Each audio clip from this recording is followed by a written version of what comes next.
Welcome to Deep Deck.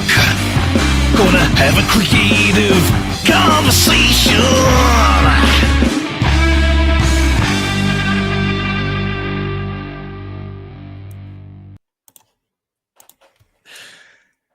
Good stuff, huh? Always wonderful. Always wonderful. I feel like I should like have a guitar, as if I'm rocking out. Let's get a fake one. Hi everyone. Welcome to Tape Deck. This is a ramshackle podcast where Declan Shalvey, talk to. I have a creative conversation with about making comics with a collaborator that I've worked with in the past. And this month, I have with me Simone D'Armini. Simone was born in Rome in 1988. He graduated as a designer and studied Scuola. Okay, Scuola Romana de Fumetti. Maybe you should say it properly. Scuola Romana dei Fumetti. It's basically Roman School of Comics. That's what it means. Okay, you couldn't just write that down for me, could you? It's not the name of the school. That's the name of the school. Scuola Romana dei Fumetti. Fair enough. A Roman academy specialized in teaching comics and art, where he studied under artists such as Stefano Caselli, Sarah Pichelli, and Gabriele Dell'Otto, and more. In 2013, he kickstarted his first comic book, The Spider King, written by Josh Fan, which launched him in the American comic scene. Since then, he's collaborated with IDW, Marvel, doing War of the Realms, ELEKTRA, Black, White, and Blood, which we'll get into in a little bit. Disney, Star Wars Adventurers, Eric Powell's Hillbilly, and most recently Dark Horse Comics with his latest book, Macbeth, A Tale of Horror. He occasionally works as a character and concept designer for video games and as a storyboard artist for indie films. So, Simone, thanks for coming along. I did want to talk about your Macbeth book, but the concept of this whole endeavor is to talk with people who I've worked with, so we can have a kind of a back and forward chat about making comics. And we did get to make a comic. And I should have looked this up, but I think it was 2019 maybe. We did ELEKTRA, Black, White, and Blood. For those who didn't know or don't know, Marvel do an anthology series where they'll take a character and let the creators do the book in a format of black, white, and with spot red colors. And I was offered ELEKTRA. I'd done a couple. I did Wolverine and I did, I think, Carnage afterwards maybe. But when I was asked to do ELEKTRA, I was a huge fan of your stuff. And I thought I would just go. It's worth asking sometimes of these things, like, can I ask Simone? And you had worked at Marvel already, so that was easier. But you had also been working on this Macbeth book that had all these spot colors in it, which made, I think, it really greased the wheels to get you on that. So let me ask, what did it feel like when the legend Declan Shalvey said, hey? Well, we were already friends by then, but so the two things that I'd done at Marvel, I think, were not as prestigious and as ELEKTRA as this thing we've done together, because this was one of those event books in which they're basically there to just to show off the artist, the artwork, basically.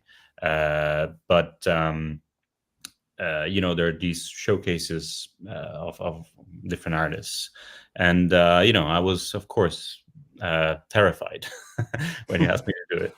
And I think, as always, the deadlines were quite tight as well. But I think the technique was more or less the same of what I had been doing with Macbeth already, because I had done about 30 pages. So I wasn't, so that kind of that made me less scared. And I thought, well, I think I can do this. The other scary bit was actually figuring out what kind, how to draw ELEKTRA, because there's different versions of her, and I think we found a way of doing her that satisfied, I think, us as artists, and I think we did a good ELEKTRA. Yeah, we did the big curly hair instead of the long more sleek kind. And with the costume, we stayed very classic, because then we played a lot with the enemies and the design of those. And well, let me know when you want me to stop rambling, because when I do. Well, no, I'm trying to stop myself from talking. Yeah. A friend of mine at the weekend was belittling me for like interrupting people all the time, so I'm trying to not do that. I just want to jump in all the time and talk over everybody. No, my problem is when I do these things, I'm always usually quite nervous, so I just keep talking and just say nothing. I talk for half an hour and didn't say anything. So yeah. We'll find our groove here. I know. Yeah, because when I was asked to do the whole, like you were saying, the cool thing about those projects is that they are very art centric. They kind of they do a good job of spotlighting the artist with the whole, even the format, the treasury format. They're kind of slightly bigger than comic size. Yeah. So like they're really, really nice. Did you get a copy, by the way? No, I never got one of those. Yeah, I didn't either, actually. The small ones, but never tell me one of the big ones. Yeah, I didn't either. Well, I should get them because they're quite nice. Yeah. I know I think they brought them out as well as comic size trades, but like I really do like the treasury. I have my Wolverine one and my Carnage one, but yeah, I never got ELEKTRA. But I remember, thinking like, I think I had an idea for like a real kind of more of a crime story, because I like all that stuff. Yeah. But I remember when I talked to you, I'm like, nah, there's no point giving Simone like he'll draw it, like it looked great, but like I really wanted like to showcase you. So I think I asked if you had anything. It's just a cliche thing to say, like, oh, what you want to draw? But like, I did ask what you wanted to draw. I think you wanted to draw like Roman columns. Was that? I think that's the first thing I remember you saying. Ruins of ancient civilizations are kind of my thing. That with overgrown vegetation on top of it. That's kind of a thing that I usually put in things that I do in everything, and it's kind of a comfort zone of mine. But then when you said that, I was like, huh. So not New York then. yeah, definitely not. Yeah, no. Cars Well, it and worked. I remember buildings, not my thing. I mean, but I depends on the remember, building, yeah, but like it was when you said that, I was like, okay, that's not what I was thinking, but okay, what would I do with that? And it was by me. Those stories can be more elseworldsy, if you will, like, so it didn't have to be literal story in any way. And I thought it was a nice opportunity to kind of like mesh in like some of the Greek heritage, and like something like a fairy tale or a kind of a old fable. So I mean that's what I liked about it, was like I wrote something out of my regular comfort zone, but it was cool to have that to force me into another box, and we did get to have little nods to like well, I'll start showing it. Well, actually, I'll show. I don't think you saw this, but this was the original pitch doc. And I'm going to zoom in for myself here. Or I do have it on my computer. Where was it? Sorry. There we go. Yeah, I'm not going to read the whole thing out or anything, but basically, it's just trying to. This is generally what you have to do when you're pitching a story. You have to just kind of give a rough outline to what it is. That got approved, and then I started working on the script. What did you think of the script, actually? I mean, you can insult it now, but I mean, the format, is it how you're used to working with other writers? No problem with any of that. No, I didn't have any problem with it. I was a bit overwhelmed by the fact that there was this large amount of enemies that she has to face, and a lot of that had to be designed. But so basically the setting, then there wasn't much to design. I think there was just a big face. I remember like the head of like a statue, which I think was ELEKTRA herself, right? That we had to design. I think so. You see, and then so these are the pencils. Yeah, fairly rough. So there's the big face with the stair that goes down to this little circular temple thing here, and then all of the enemies that appear are basically unique. There's not one that looks like the other, so they're all completely different weapons and everything. I love to overcomplicate my life, and so But that yeah, was, I mean, a lot of it was. I was fine with the script. The script was good. Was easy to read, pretty much straightforward. I love that it was fairly vague. It wasn't on the nose. That the message wasn't obvious, and it went fairly deep in the lore of ELEKTRA. And even like, I personally don't know much about the character, but I know enough to understand that there was significant. I mean, when we were reading. Yeah, no, and like I only really know ELEKTRA through Daredevil and stuff like that, but definitely wanted. I mean, like I said, we're doing something a little bit more mythic, so it was easier to lean into that stuff. Like, I'm looking at the script where I said, like, we see a mountain where the top resembles an old woman's head with a headscarf. Like, I don't remember if that was your idea or mine. Like, it feels like, was I writing that for you? Because you didn't ask for that, did you? I didn't ask specifically for the head of a woman with a headscarf. No. Yeah. Okay. Unless but we like, had I feel a like that's. conversation before you wrote it. Did we? I don't think we talked. I don't think we did. No. I think I got the script. No, it feels like something I wrote. I wrote like I was putting my head in your head, basically, and what could I imagine seeing you do there? Like, I don't know if I would have. I mean, I probably wouldn't have written in a really long staircase because they're tough to draw. But it's not me. You deal with it. But I think the only input I think I've had was the well, that's more of a design thing, because it was the mask, like the theater mask, the Greek theater masks that they all have. Oh, that's right. Yeah. But that was fine with me. I mean, you're the one who has to draw it. Yeah. I think because you didn't even do many designs. I don't remember you doing designs off the page. Did you? You just did it on the page, right? Like layouts. I didn't send layouts. No, sorry. I mean the designs of the characters. I don't remember seeing any like. I did a bunch of designs of ELEKTRA herself. I did basically just a sketch of the kid, and I did a few of the enemies. I did them beforehand, but it was possibly like 3 or 4, and then I did variations of those and just found different heads, and the bodies stayed more or less the same. And the Daredevil one that appears at the end, I had to do him separately. Okay, yeah. I think I might have been a bit more particular. I think I don't have. Oh, there it is. Yeah, I can see. Yeah, there he is. Yeah. Yeah, I think I might have been more particular about him just because I wanted to make sure he stood out. But we do. Yeah, we have little references to like characters in their past and stuff, which is fun. But as someone's saying, beautiful is complimenting here.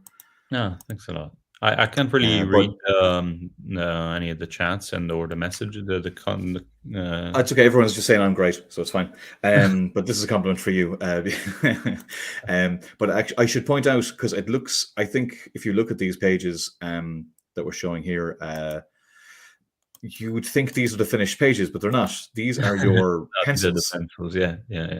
Yeah, well, like these are really rough. They're not rough at all, man. Those things are like people point out my layouts are very in depth, and they're not. But yours are basically. I mean, these are your roughs as well. Like these are they're not layouts. Like this would be pencil. I would ink on top of these. Your layouts are pretty much your layouts. You kind of build up on those. Really, layouts are completely unreadable, or layouts only I know what's where the scribbles are.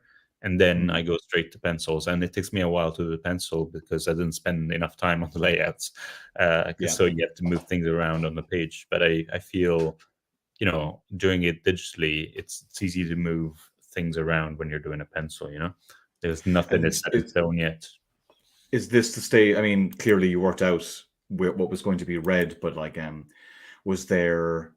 I think my only specific thing was that ELEKTRA is white at the beginning, and over the course of the story, she's basically drenched in red. That was the one thing with those stories was, I mean, you had to justify the use of red, which I think is perfectly, a fair request. And I think that was my one idea, was that she starts out kind of a more virginal, and then by the end is, the blood-drenched assassin that we know her to be. But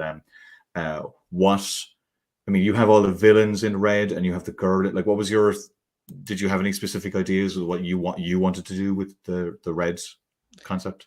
No, because it was fairly clear that we were gonna do, with the blood splatters.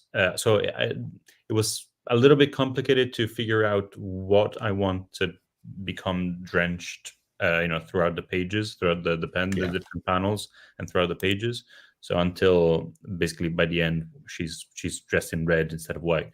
But no, it wasn't overcomplicated. See here, at some point, some parts like the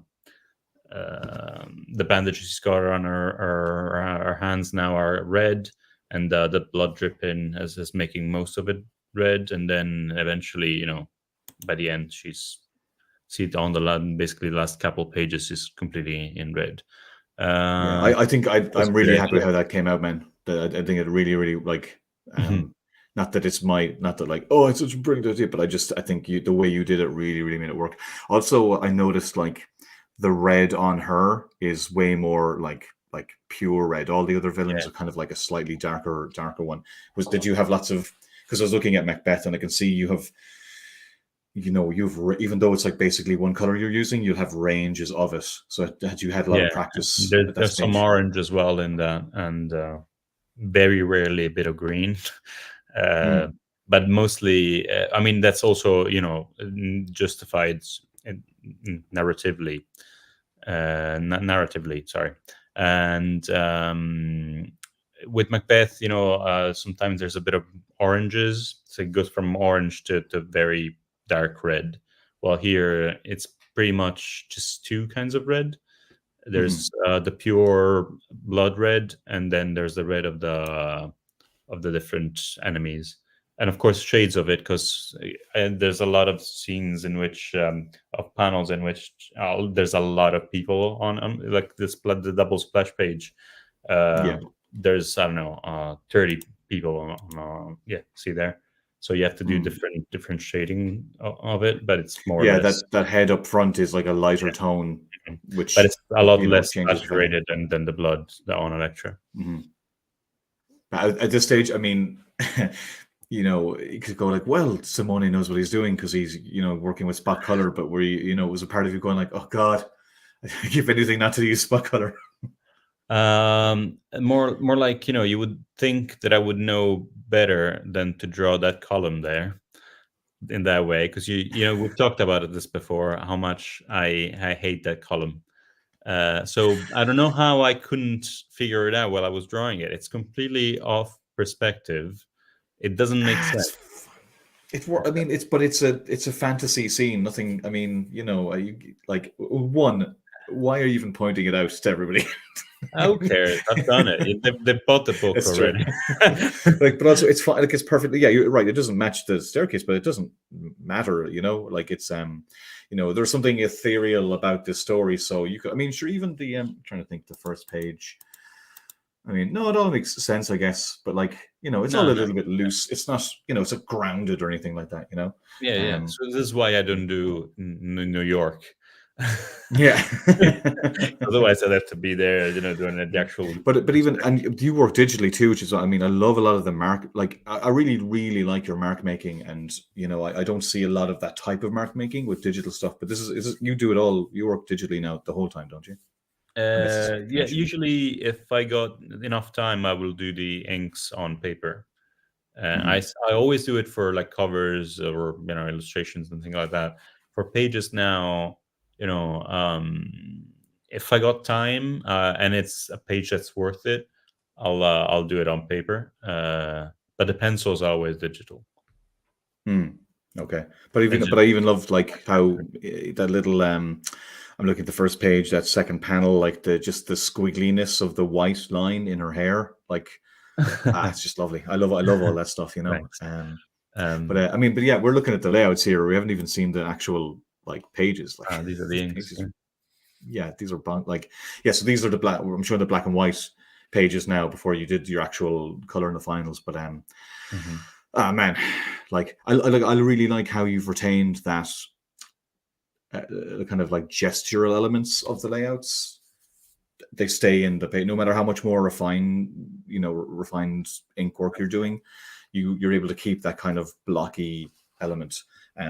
Where's that come? I know. I know you're a Mignola fan and everything. Like, but like, where would you pick that kind of stuff up? The kind of more graphic elements. So it's, of course, it's a mixture of things. It's stole from very different things. So at the start of, now I guess I could say with the start of my career, but when I started drawing, so at first I'd started doing fairly realistic work, studying people like Adam Hughes and people and stuff like that, or Dodson I really liked. But then was that before you started? You were in that fancy name it school? was like on my first year of that school. When again, I was studying with Caselli, all of these more or less realistic Marvel people, and that's what I was really into. So I was really into my Adam Hughes and all of those. Then I think I had decided at some point that I actually wanted to do like Disney and Pixar kind of stuff. And but the things that I liked were always the more blocky Cartoon Network style of things, like the Tartakovsky, Johnny Bravo, and more like Samurai Jack, Dexter. sure. Was the other ones? The Powerpuff Girls, all of them. Oh, that there was that Star Wars. I've always been a big Star Wars fan. So that Tartakovsky also had done that Clone Wars series of shorts that really blew my mind. So I wanted to be that guy, and basically from there. So for a little while, I've done that and tried to mix it with a bit of Mignola, because of course I'm a huge fan. And then it sort of evolved into what I was doing when I did the Spider King, which was much less realistic, more blocky, and more cartoony than this. And I think now I'm going. Oh well, another big influence of mine, actually. Definitely, there's a lot of Stuart Immonen in what I do. There's some. That's not who I'd think. I think there's a whole generation of people who are hugely inspired by him, but you can see it. Whereas I don't. Sorry, it's not to say I can't see it, but it's not what I would originally. That's not where you would go, because I think a lot of people think of Eminem as like the really refined, craftsman that he is. But like, if I think of like next wave, I can see that more than say Amazing Spider-Man or what have you. More like the Ultimate Spider-Man he did was more like the next wave kind of. No, era. I can see that. I don't think I would think of it looking at it now that you say that. I can totally see that in there. Yeah. So those Ultimate Spider-Man books and Next Wave, big influence on me. That's sort of at the same time as when I discovered, Mignola and Figueredo and all of those, and Guy Davies was also a big influence. And is that all when you were in college still? Yeah, it was about when I did my. It was 4 years in total, and throughout those years, you vary and you try and figure out who you are and what you like. More importantly, what you don't like, the things that you don't want to do. And I kept changing, but eventually by the end I knew more or less what direction I wanted to go in. So I always like the blocky black ink and not over realistic lines, and definitely the more like the genre is always the fantasy horror vibes, more like mystical, epic.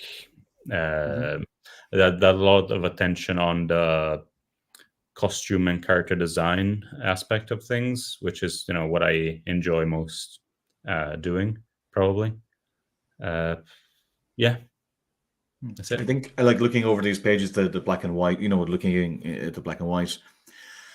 I can like. There's definitely loads of detail in there, but like just seeing it small on the screen, it's blocked so well with shape. You've got a great eye for like using shape and composition, and then within those shape, black will be black, but your white space will have different levels of kind of depth and detail, but it always kind of it always breathes really well, I think, because of how you use shape so well. I don't know. I think I do tend to over render pages a lot and add too many details sometimes. I know that people, like this because they'll like the over rendering. They like the fact that I add a lot of details, because sometimes when I get commissions, people are like, "Oh, please, add a lot of details," and I'm like, "Yeah, well, if it needs it, I will. I don't want to add details just because I have to, because you like it." But Would that be a slice? Because your like Spider King was not like. Your Spider King was like way more.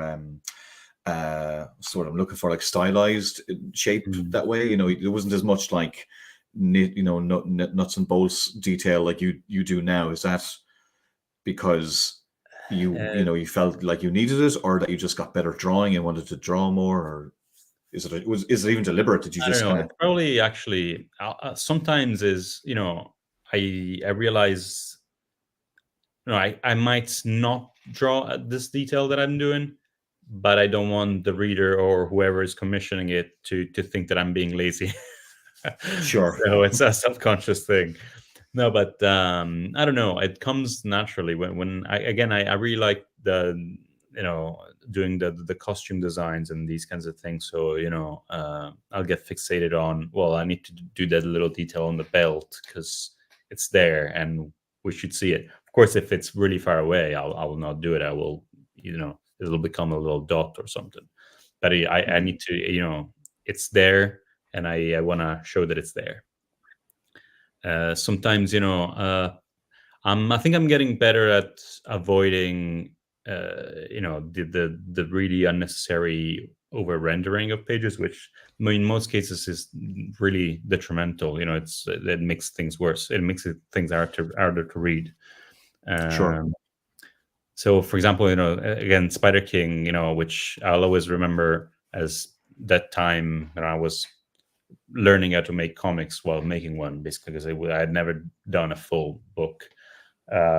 There's a few pages that are very hard to read, and as much as the colorist was brilliant, really helped, it's still the drawing is, there's too much. It's harder to read. It's too hard to read. The inking wasn't particularly brilliant, because I was doing really small pages as well back then. It was on paper, and they were rather small.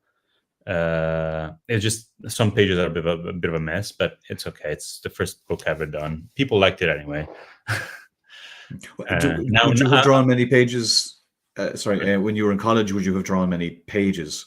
Because I went to like a fine art college, no comics at all, so I was very rusty coming out of it, and it took like, you have to draw a lot of pages before you get any kind of sense of what you're doing or what you like. So it was Spider King and it was your first published like a comic out of college, but did you have much experience drawing actual pages? I remember anytime I would start a page, it would feel like this enormous task that I had to do. And now we managed to do a page in about 2-3 days if it's really complicated. I know some people can do a page a day. I don't know how they do it. I don't know about you. I know you're quite fast, but I don't know if you can. I can, yeah. I'm about a page a day, roughly. Oh, with including sorry, inks and wash, ink wash and everything. Well, I do them in batches. So because my problem is maybe you get carried away like this too, but if I like ink a figure or if I pencil a figure and I really like it, then I'll ink that panel, and then I'll have to go back to penciling. I noticed it just took me way longer to work like that. So I kind of I deny myself the joy of inking. So I'll do 10 pages. If I'm doing well, I'll do 10 pages of pencils in 5 days. and then I'll go back and then I'll start inking those pages. So I kind of, if I can stay in one zone, I'm more productive that way. If I penciled a page and then inked it, I think I'd actually be slower because I wouldn't be as focused. I kind of just like draw the stuff I want or ink the stuff I want. And I do remember being like that when I was younger, and I'd end up with pages half drawn. So I realized it was more economical to work that way for time. And it also helped me catch stuff that was wrong. You know, by the time I was 5 days removed from the first page and I'd start inking, I'd be like, oh, that hand's a bit, you know, and then fix it, because I wasn't so precious. You know, when you just draw something, you can be very precious about it. Yeah, so yeah, having a little bit of distance was helpful. Sometimes, you know, you think, oh, I'm brilliant. Look at this. and then you see it 2 days later and you think, what was I thinking? This is just wrong. Like that. I find, yeah. So I've baked that into the process, and I think it really did help me, you know, improve my drawing as I went. And look, sometimes it's just continuity things as well that I'll not quite catch, and then you come back after 2 days and you start inking. You're like, oh man, I forgot the guns on the left hand side there. I totally forgot. You know, little things like that. It's more of a process to stop me from messing up. But don't you think it helps to, you know, have a few pages finished to know to figure out, okay, this is what this book is going to look like, you know? Because you know, you of course by now, you know, you have a recognizable style that, you know, doesn't change much, but each book, you know, has its own look and feel. Sure. So, you know, having a few pages done straight away, doesn't it help, you know, to not I'm trying to justify really. I mean, the way I work, because I like no, to have, you do it. I mean, I basically I make them and I print them because I want to be looking at them while I'm doing more pages, so that I know Gotcha. this is what these pages are gonna end up looking like at the end. Well, I would say the way I do it is more of a slow boil on a couple of scenes, rather than, because I'd feel I do one page if I worked like just completely chronologically inking that way. By the time I get to page 5, I may not like where page 1 is. So by working on as few pages, you know, in chunks like that, I feel like I'm able to kind of like slowly just kind of turn the heat up on one and lower the heat on the other, and then by the time they're done, I feel that they're a good set of pages. But I actually haven't really thought about it, to be honest. I could be just talking out of my backside right now, because you work digitally. Do you find that's one thing? Because I was in your studio one time and I saw you working on pages, and it seems like they're often in a state of flux. Like you're always embellishing in one bit and working on another bit. And is it? I mean, do you have enough?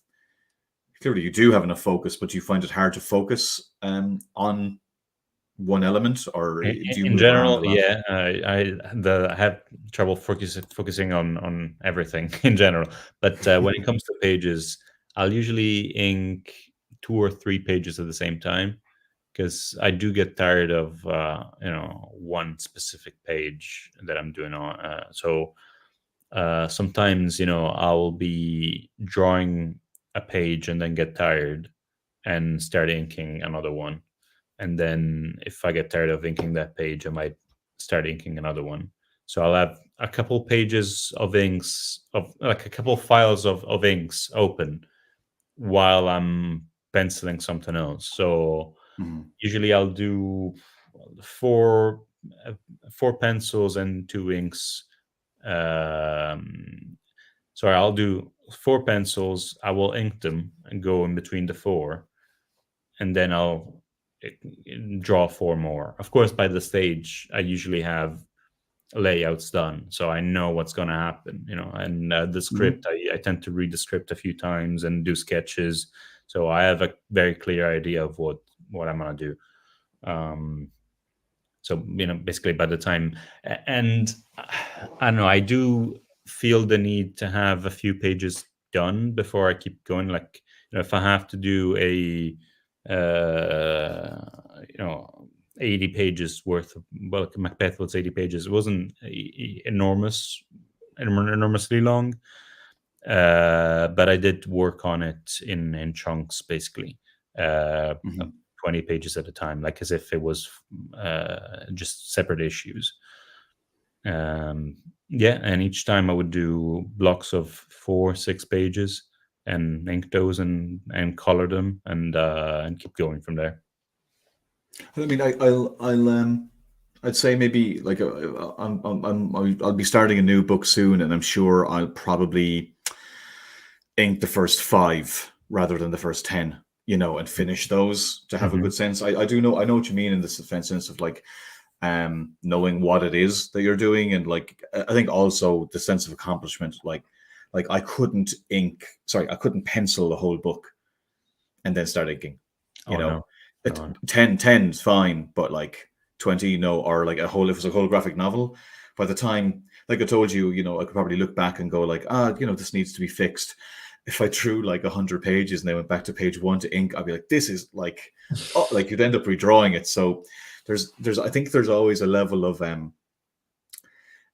there's a thread of madness in all of us that are able to do this stuff. And you want to make sure that that thread doesn't get doesn't overwhelm. The thing that makes you able to do this stuff can also be the stuff that really kind of drives you mad.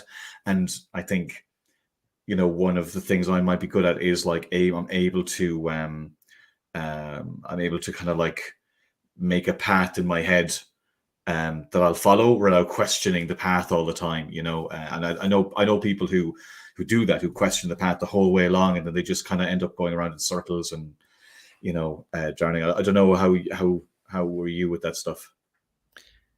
The thing is with me, layouts and pencils are extremely tiring mentally. I don't find it easy. It's a lot of work. They make it in all work and be readable and be visually balanced between the 2 pages that you're doing. There's so many problems that you have to face anytime you do a page, because everything needs to be foolproof and easy to read, and it needs to be well drawn and have enough room for the speech balloons in the panels. It's just extremely tiring. So ink by now it's just it's just technical, I don't have to think of what I'm doing, because you've seen the pencils, but by then I already know, it's just rendering, just making things look pretty, but I know what's going to be dark, what's going to be, light and dark, what's going to be black and everything. So that's just, sitting there for those, I don't know, 8, 10, 12 hours that's going to take to ink a page and make things look pretty. That's easy. I can watch a movie in the meantime, listen to music. But like, that's the thing, it's, saying I could do a page a day, or it averages out as a page a day, but that's if everything's ready, that's with all the layouts done and all the references done. I can do that, but I'm not counting the week it took me to do the layouts, or the 2 half days it took me to gather all the reference, or the 5 evenings I spent ruling pages and lightboxing, all that, like it all, it can be tough because you're like, oh yeah, I'm a page a day, no problem. But it's a page a day considering a lot of stuff is taken care of over there. A page a day and a month of work. So yeah. And the time you can to a degree gauge your productivity and how fast you are and stuff, but you can't always gauge like when a thing isn't working, when you just can't get that arm right, or things aren't exactly in the right place. It's that's a tougher thing to because you have to have those answers to be a professional, but at the same time sometimes there are just stuff like you need to look out the window for an extra day, or you need to take a walk and you see a shell on the ground, you're like, oh, I like that texture, and then it clicks something else. I definitely, there was a time in my career where I felt I had everything figured out time wise, but then I ultimately just kind of ran out of steam, and I think somebody said to me recently, like you'll always end up quoting like your best day, You know, you never quote your worst day, like, you know, oh, I got 3 pages done in. I once got 3 pages done in one day, so I can count on myself to do that again. Yeah, But sure. like, that is a recipe for disaster. It's 3 pages of, you know, just close-ups, maybe. Like, it depends on the page. Like, again, see, like a page with just 5 close-ups of people sitting down talking. Yeah, sure, you know, no problem. I can do that easy. But if, you know, the next page is an exploding spaceship with, you know, with all sorts of things happening, and, you know, just some pages are just a nightmare. Again, you know, or like the view of a building. You know, exteriors are extremely hard for me to do unless they're again old ruins and things where I don't need to be there with a ruler. You know, making sure everything makes sense. Then see this page here. There's a lot of little details in it, so it's not a page that I could do in a day. You know, the double spread with all those characters, I couldn't do that in a day. I think those, especially the double one, must have taken 3 days total at least. I would say that looks like a 3-day page for sure. But like, I mean, so what I'll do is I'll tend to pick maybe page 1. It has a big establishing scene, and that's a lot of detail. And I'll probably work on that page and an easier page, because mentally, if I don't get 2 done in the day, I feel like I'm behind. So what I'm not going to pick 2 very hard pages to draw the same day, because I know I'll only get 1.5 done. But at the same time, I'm not going to pick 2 easy pages to do in a day, because then I'll finish earlier and I'll think like, I'm fine. I'm loads again. I've got to trick myself into making sure that I'm getting through the workload, but you know, not deceiving myself into thinking I'm faster than I am, but also not deceiving myself into thinking that, like, you know, not getting dejected about not being on the right pace that I'm looking for. You know, we've got a comment here from Gary Maloney. Hey Gary, who I had a pint with last night. Oh yeah, I know Gary. He's great. Yeah, of course. Yeah, sure. Actually, of course. No, we didn't. We met at the same time as Gary, didn't we? I think definitely around the Forbidden Planet Dublin. One of the crowd from there. Then I think at Dot Bubble as well. We spent some time together with him. Okay, he's got a beard now. He had a beard when I saw him yesterday. Right. So looked pretty. He looked pretty. He looked like a country musician, actually. But yeah, Gary said the Clone Wars was a micro series, was a masterclass in visual storytelling. I actually I didn't see it at the time. I think I was starting in college, so I wasn't seeing like all the cool cartoons. But I've looked back at it since, and it's like, yeah, it's savage stuff. I can see if you were the age that this was like aimed at, it's just going to change how you look at cartoons. But I would say actually 12 or something. Sorry. So yeah, of course that's going to just break it. Well, that was the same with like the Batman animated series. I was a kid when that came out, and it was just the right age to like destroy my soul. I would say if anybody has questions, get them in now, so we can have them ready for when we are kind of close to wrapping up. But Andrea says a page a day with the right amount of prep. Oh, sorry, I'll make this up. He says a page a day, but with the right amount of prep work already in the bag. Yeah. Thanks for this, both of you. I suddenly feel a lot better about my workflow day in, day out. Yeah, I mean, it's true. Everyone says a page a day, but you don't actually count the like. I mean, I'd probably spend a half day getting reference together, or I would get reference together when I'm doing layouts too, because I might be thinking of a certain shot in mind, and then I'll like go through the internet and try find reference that kind of matches the thing I'm looking for. So it's a more nebulous process. But I'd actually would spend a week, basically a week, maybe 4 days at best, breaking down a 20-page comic. That's how long it would take me. I don't know about you.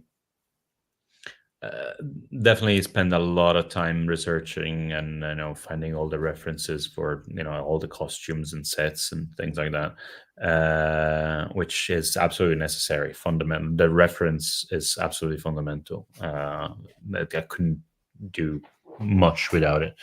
Then of course it also depends on the art style of the individual artist, because on the amount of actual work you put on a page.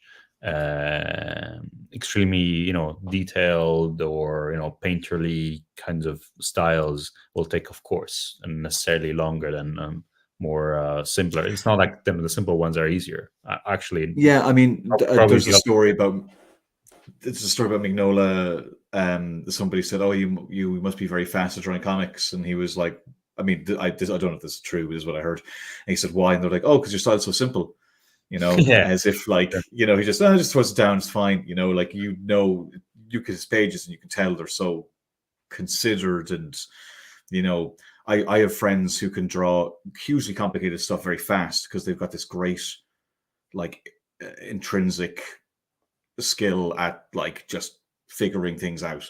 And I know other people who agonize over one line on at the edge of a circle. Some people do have a better aptitude for drawing that makes it easy in some ways, and some don't. And like, it's everyone's what's the phrase about snowflakes? They're all completely different. That's the thing with artists. Like, it's the same result, but like a entirely different way of getting there. I'm just ranting away. But I want to show just some more of at the ELEKTRA pages that you'd finished. Mm-hmm. So you can see from what you had with the quote pencils, it's all there. It's just more fleshed out, and yeah, even like you have this red dot on her eye. I think you had that in the layouts too, didn't you? Don't know. Pretty sure, probably, yeah. Yeah. So you had it all figured out. Well, I could literally just check, to be fair. Yeah. Yeah, there it is. Oh yeah. So I go back. Yeah, you had it there. So you had it all figured, because I actually do something similar when I'm coloring now. I'll color my layouts, so I can figure all this stuff. I can be more kind of loose with things in the layouts, and then when I'm coloring, I have it all worked out. But you don't color yourself a lot, do you? I mean, on covers you do, but yeah, just covers, illustration, things like that. On comics, I've done a few pages for a project, but it just takes so long that it would take me, I don't know, 3 years to do a book. So no, when it's something like this, like Macbeth, I've done myself. This one I've done myself. Of course, I got someone who does my flats. So in this case here, I added like this, what you call it? That the little dots in English. What you had? Sorry, I can't think of the. Oh, I think a halftone. Yeah, like the halftone screen tones. Is that the word you use? Yeah. Mm-hmm. Yeah. Which I don't know if I would do it again. I think it works on this. It does, actually. I think it really does.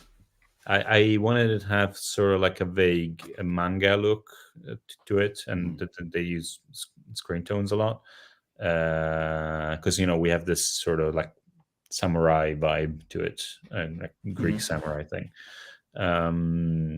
So yeah, that was really well. Sorry, it looks really well in the panel on the right with ELEKTRA standing there, because she's white against all the gray of the stairs. I mean, she really pops there, That was, I think, was page 3, the one in which we see her for the first time, like a whole. Yeah. So this one I like. This page I like. Yeah, there's a real sun-kissed look to it, even though it's literally just black and white. Mm-hmm. So yeah, I think there it works. Also, you can't really see it as much right now, which I kind of like, because I think in print it's a bit more obvious that it's there, all the little dots. So here it gets a little bit merged a little bit more. I think it looks nicer. Well, I was delighted with this. I just think it came out so well, and absolutely just beautiful stuff. Like I said, I was thinking something completely different at the beginning, and I just think this is so much more interesting. And like, it's because I was trying to write for you, and I loved it, and I have been nagging you ever since to do something. So yeah, nagging. Let's do that someday. Yeah, because I'm so hard to get. well, I mean, you're always doing something, and you're always kind of busy, and also, it's you don't know if somebody wants to do something just because like, just because I like working with you doesn't mean either work the other way around, but I was going to. Oh, that's. Ah, Oh, there it is. how did this happen? Oh, I just randomly found the old dog piece you did for me for the Kickstarter.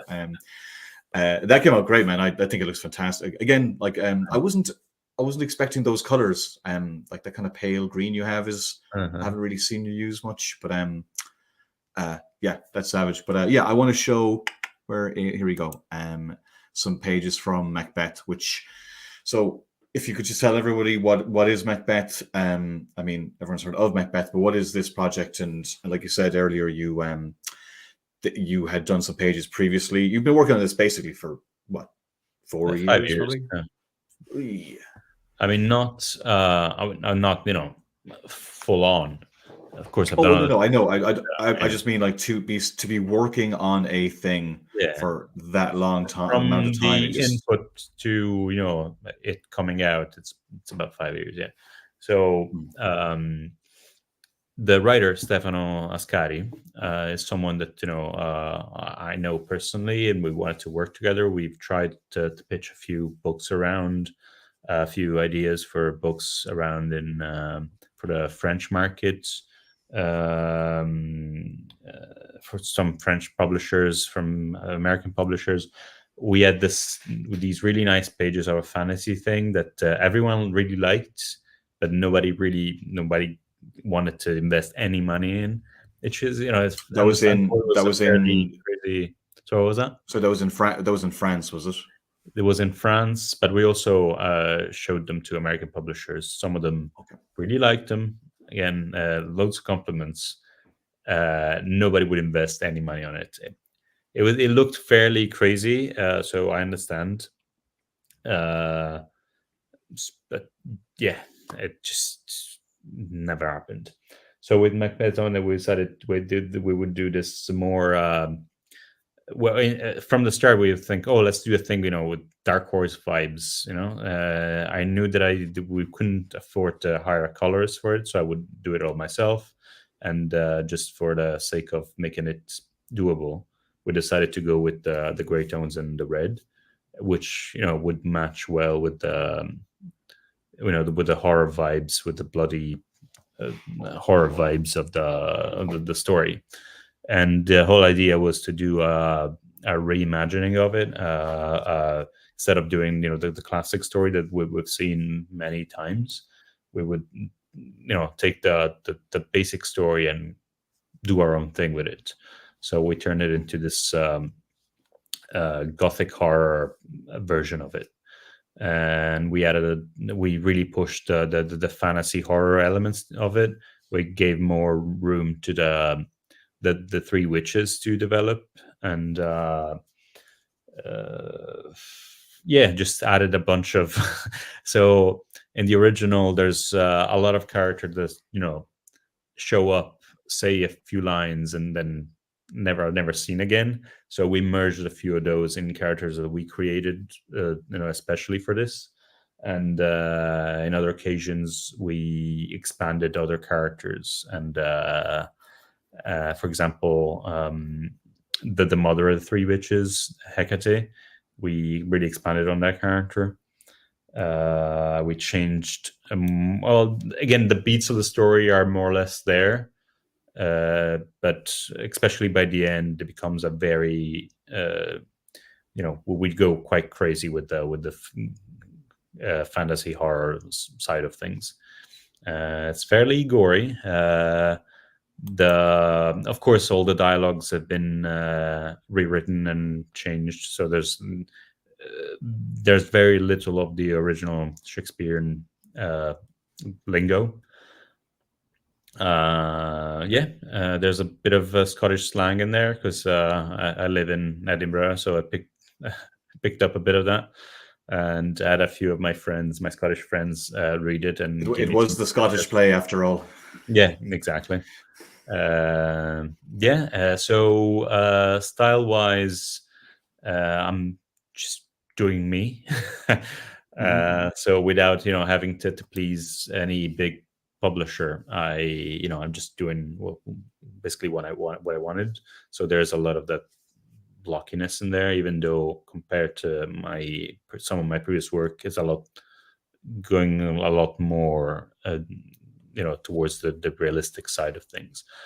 But it's not as realistic as what I would do on a Marvel book, for example.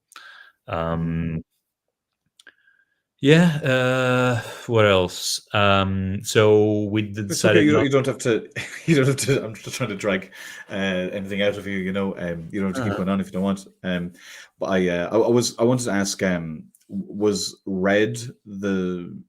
I mean, you colored it yourself, but like, there's a lot of rendering in gray, and you do have Too your much. spot color. But was red the element you wanted most? Because I see you have greens as well. You have oranges. What made you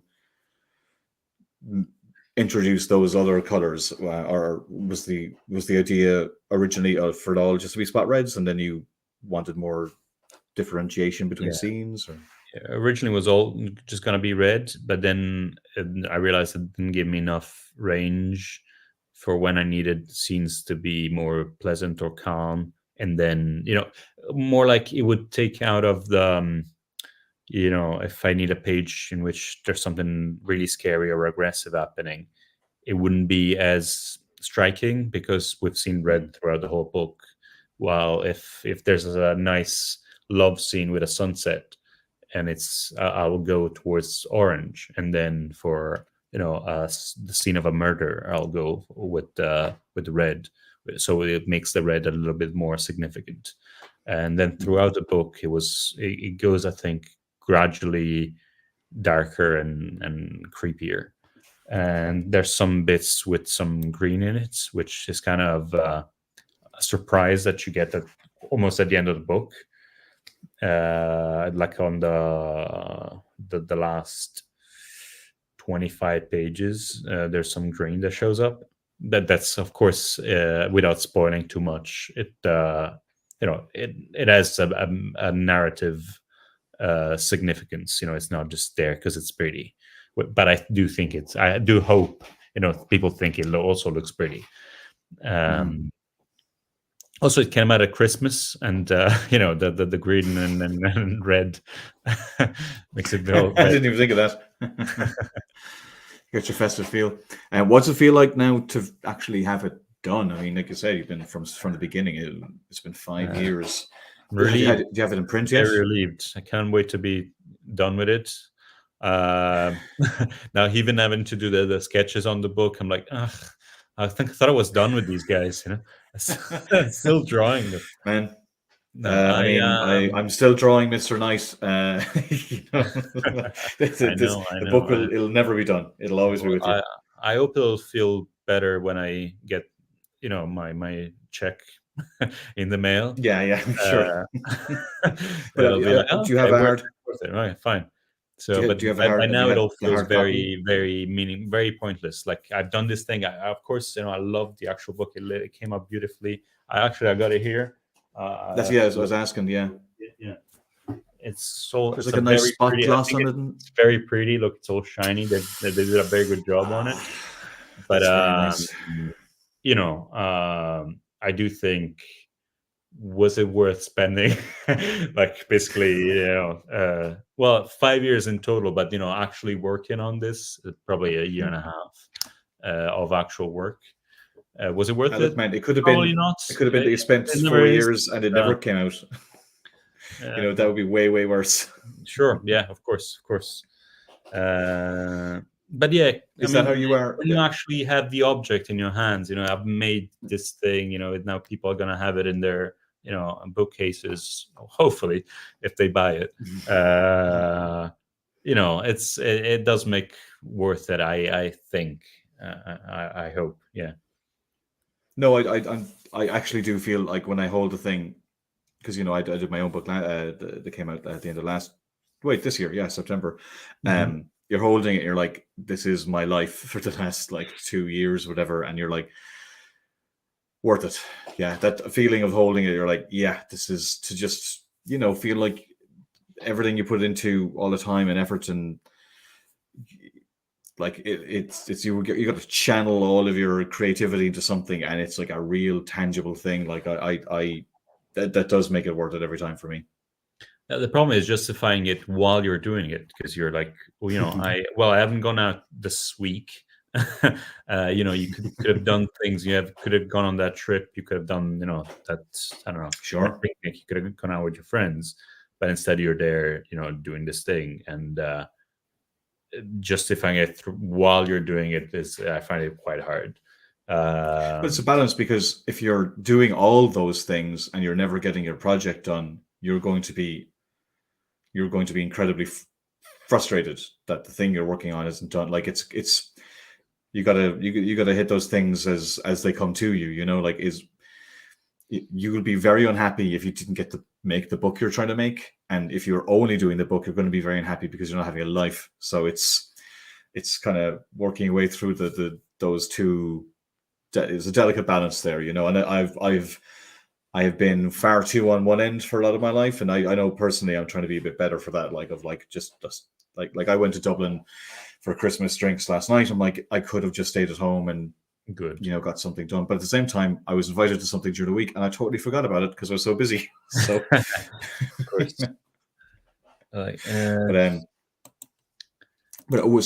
It's out. Macbeth is out now, right? It came out on Wednesday. Yeah. Came out, this week. So, And you know, one Mike Mignola mentioned it. I heard. well, yeah, I wasn't gonna say it, but yeah, he did really like it. He made a post about it, you know, which you know, I'm overwhelmed about. Of course, you know, big fan. You know, it's like, you know, as if Mozart said, "Oh, I really like that song you made. Yeah, that's a great song." Thanks, Mozart.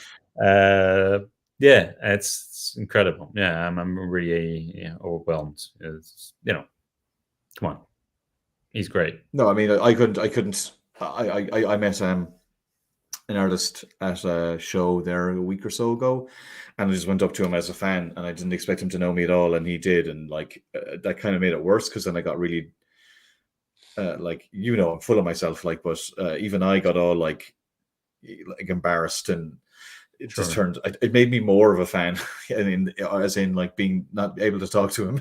You know, in fact, if he didn't know who I was at all, I would have had a better conversation. You know. Well, oh, that's great. So I saw you're Mr. quite famous, man. You're quite famous in our, you know, I in our world. I mean, in a very small Yeah, world of us nerds, maybe. Mr. Woods, he complimented your work earlier, by the way, but he said he's definitely going to pick up a copy. So great. Thanks so job much. done. He sold. There you sold go. the book. It is worth it. It is worth it. Yeah, sold out. Yeah, they printed 15 copies. You managed to get one. yeah. It's still technically sold out. Sure. No, that's great. Thanks, Mr. Woods. That's great. Because yeah, I did really want to like shine a spotlight on the book. I think it's beautiful, and you know, I love your stuff. Do you it's last call for questions, by the way, because yeah, we're going an hour now, so probably want to wrap it up soon. Do you, now that you've got a book out like that, because I do think actually the tough thing with doing graphic novels, because I did some graphic novels earlier in my career, and I found the long tunnel of like, you know, 80 to 100 and something pages is tough. And once I started doing single issues, the American market, I actually enjoyed it more, because the satisfaction of having finished was closer, you know. And every month and a bit, you've got that sense of like, oh, I finished it, even though it's a section and it will be collected. You still got that kind of good feeling of like getting it done, where it is tough with a graphic novel because it feels like you're going through a long tunnel. I think that might be an element that can get to you. Absolutely. And you know, the fact that, you know, with graphic novels, with single issues, you know, sometimes when you're doing things at Marvel, you know, you send it, you know, you finish it, and like a month later you get the actual book in the mail. You know, it's there, you've done it. You know, you know, those 2-3 weeks of really hard work pay off immediately.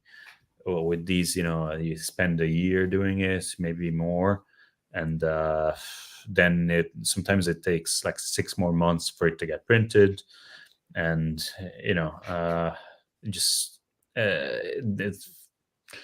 there's more satisfaction, of course, because you've done an actual physical finished book.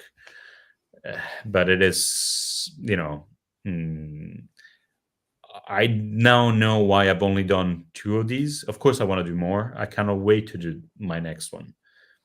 But you know, it's emotionally draining to do it. I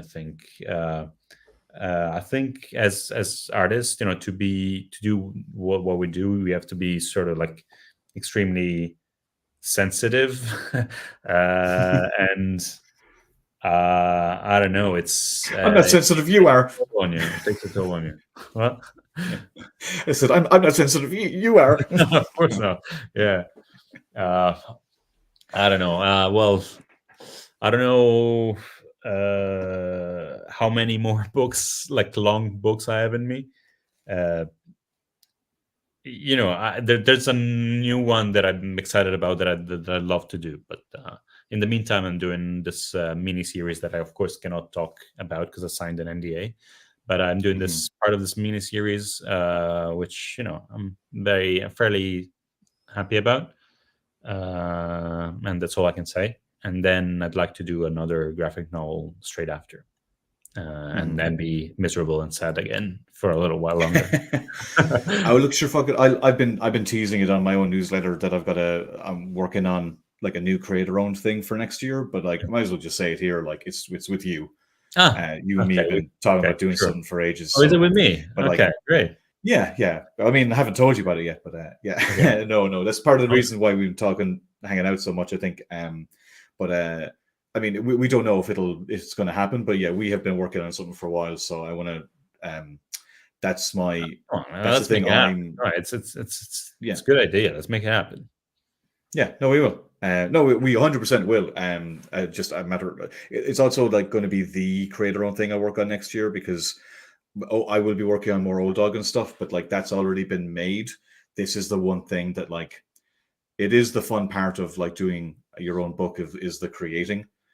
You know, that's been really the making of something is it's the really fun bit, and you're playing with things, but eventually you just want to like I said, I don't want to be a thing where it's like another 5-year project for you. You know, let's make it a 1 year. You know, you do a 5-year project later. Can I ask you to change this page because I really dislike it? Sure. Sure. This section of the book I'm not a fan of. Actually, you're on the grave there. See that gravestone? Oh yeah, on the right. Oh, so yeah, you showed me a little snapshot of that. Yeah, okay, there we go. Nice and dead. Bury me in Scotland. Why not?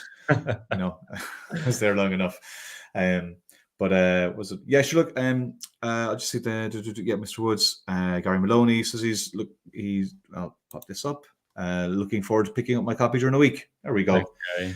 Although Gary would be getting it anyway, so I can't claim credit for that. But yeah, I definitely pick it up. Also, I think it should be in the show notes on the YouTube page. There should be a link where you can pick up. If you just click through on Amazon, where you can order Macbeth. There's also a link for the Treasury edition of Elektra, Black, White, and Blood, because it's a damn good-looking book, so you should pick that up too. But yeah, I'll leave you off, man. It's getting late on Sunday, so you should all be going to bed. I got a flight at 5, actually. Oh, really? Are you going? Yeah. Where are you going? I'm going to Rome for Christmas. Oh, lovely. Oh, thanks. Well, thanks for fitting me in, man. Oh, gosh. Okay, yeah, you need to get some sleep, so... Yeah, well, I just set a really tight deadline last week, so my sleeping pattern is completely effed by now. It's all yeah. Mine's been weird since I got back from America. I haven't quite been able to like get it back on track. But oh, sure. Look, Merry Christmas! I'm wearing my Moon Knight Christmas jumper for the occasion, by the way. But yeah, man, thanks for taking the time, and it's great actually to be able to talk about this stuff. It's why I've said I like doing this kind of podcasting, because I hang out with artists, and like you don't really talk about art a whole lot of time. Yeah. You're just kind of like being friends, and so it's nice to actually talk about this stuff. So and it's a waste that we have such brilliant conversations, and nobody can hear us. So it's nice that, Yeah, that yeah, we exactly. we should always have an audience. Always have an audience. Like we're such genius here, and more people should know about it. Yeah, You're right. You're welcome, guys. Yeah. All right. we'll leave it at that high note. So Sure. yeah, thanks a million, guys, and thank you, Simone. Yeah, I'll catch you everybody else next time. Happy holidays, everyone. Bye bye.